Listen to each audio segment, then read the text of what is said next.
Voici les murs du palais, une enceinte carrée de 500 mètres de côté, bien protégée. De l'extérieur, impossible de voir ce qui se cache derrière ces murs. Voici la porte d'entrée. Ce palais a été construit il y a 6 ans. Le prince Al-Walid, qui en est à son 4e mariage, vit ici avec sa fille de 21 ans et son fils de 23 ans. À chacun son bâtiment. Un pour le prince et 2 autres pour son fils et sa fille. Au total, 317 pièces. La visite commence par les jardins, dessinés par le prince lui-même. Il adore prendre ses repas en extérieur. Un jardin japonais, quelques rocailles, de quoi organiser d'agréables barbecues. Cette piscine se prolonge à l'intérieur du bâtiment de droite.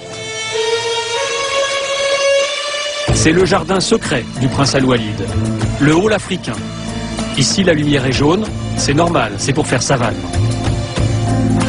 Walid bin Talal est un passionné de nature et d'Afrique. C'est ici qu'il rassemble ses trophées, ses animaux chassés au cours de safaris africains.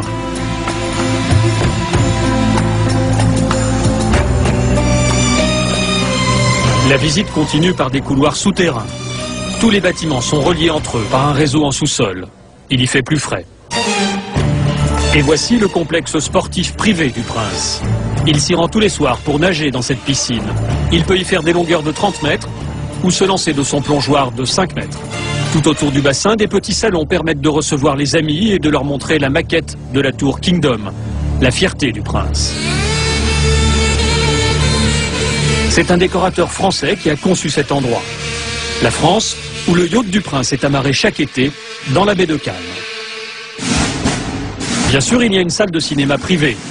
Le prince est un amateur de films américains et côté français, il adore Louis de Funès.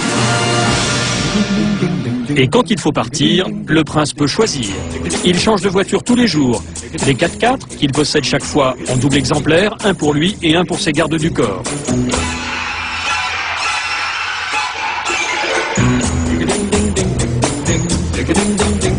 Celle-ci n'est pas en double, c'est la Rolls-Royce du prince.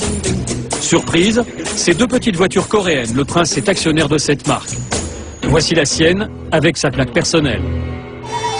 Dernière étape de la visite, l'entrée vers les salons de réception.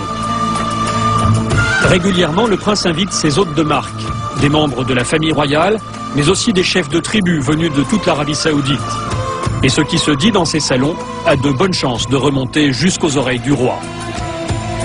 Notre visite s'arrête là. Le prince ne nous a pas laissé filmer ses appartements privés.